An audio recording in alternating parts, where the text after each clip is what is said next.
আমাবস্যার রাত, আকাশ কালো মেঘে ঢাকা, মাঝে মাঝে বিদ্যুৎ চমকাচ্ছে। গোরস্থানের পুরনো শিমুল গাছটার নিচে করিম আর রতন কোদাল হাতে দাঁড়িয়ে আছে। বাতাস নেই, কিন্তু গাছের পাতাগুলো অদ্ভুত শব্দে নড়ছে।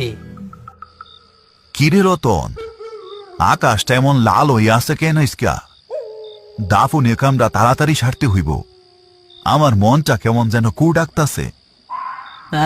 ভাইজান, খেয়াল করছেন আইস গোরস্থানে কোনো ঝিঝি পোকার ডাক নাই, একদম পিনপতন নীরবতা। আর আর ওই যে পুরান তেঁতুল গাছটা, ওইটার দিকে তাকাইলে মনে হয় কেউ একজন ডাল ধইরা ঝুইলা আছে। আরে দূর বেকুব, রাইত বিরাতে এইসব অলক্ষণে কথা কইতে নাই। সাহস রাখ, আমরা মরা মানুষ লইয়া কারবার করি। জ্যান্ত মানুষের উপরে ডর আমাগো চলে না। করিম রতনকে একটা ধমক দিলেও তার নিজের বুকের ভেতরটাও কাঁপছে। আজ বিকেলেই একটা কালো রঙের মাইক্রো বাস এসে একটা লাশ নামিয়ে দিয়ে গেছে।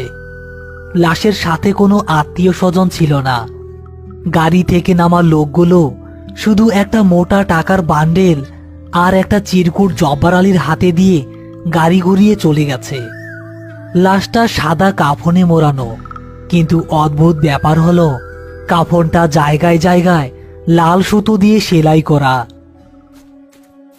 করিম, ও করিম, লাশটা তো কবরে নামানোর সময় হইছে, কিন্তু একটা সমস্যা হইছে রে বাপ। কি সমস্যা জব্বার ভাই? কবর তো আমরা খুইয়াই রাখছি, ওই পশ্চিম কোনায়। আরে না, এই পশ্চিম কোনায় কবর দেওয়া যাইব না। যেই লোক গোরা লাশ দিয়া গেছে তারা বইলা গেছে এই লাশটা যেন অবশ্যই তেঁতুল গাছের ঠিক নিচেই দাফন করা হয়, আর লাশের কাফনের বাঁধন যেন ভুলেও খোলা না হয়। তেঁতুল গাছের নিচে? ভাইজান, ওই জায়গাটা তো ভালো না।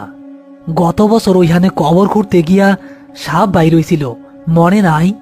আর কাফনের বাঁধন খুলবো না কেন? এইটা তো নিয়ম না।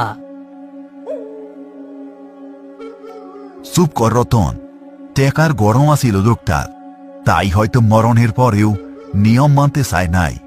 চলেন জব্বার ভাই, লাশটা ধরাধরি কইরা নিয়ে আসি।